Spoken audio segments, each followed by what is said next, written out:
ভয়ঙ্কর দুঃসংবাদ। পায়ে গুলি লেগে হাসপাতালে গোবিন্দা। এখন কেমন আছেন অভিনেতা? বলিউড অভিনেতা ও শিবসেনা শিন্ডে গোষ্ঠী নেতা গোবিন্দ পায়ে গুলির চোট পেয়ে হাসপাতালে ভর্তি হয়েছেন। হিরো নম্বর 1 খ্যাত অভিনেতা বর্তমানে ক্রিটিকেয়ার হাসপাতালে ভর্তি রয়েছেন। খবর অনুযায়ী দুর্ঘটনাটি ঘটে সকাল 4:45 কলকাতা যাবার জন্য কলকাতার উদ্দেশ্যে রওনা হওয়ার জন্য প্রস্তুত হচ্ছিলেন। একটি কথোপকথনে তার স্ত্রী সুনিতা আহুজা বলেছেন যে অভিনেতা স্থিতিশীল এবং চিকিৎসা চলছে। সুনিতা, যিনি মুম্বাই ফিরছিলেন, জানিয়েছেন যে তিনি সরাসরি হাসপাতালে যাচ্ছেন।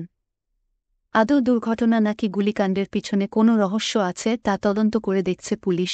মুম্বই পুলিশকে উদ্ধৃত করে সংবাদ সংস্থা পিটিআই জানিয়েছে, তার নিজের রিভলভারের গুলির আঘাতে এই দুর্ঘটনাটি ঘটেছে এবং পুলিশ তার অস্ত্র বাজেয়াপ্ত করার পর ঘটনাটি তদন্ত করছে। আরও বিস্তারিত খবর আসছে। চ্যানেলটি সাবস্ক্রাইব করে রাখুন এবং একটি লাইক করুন।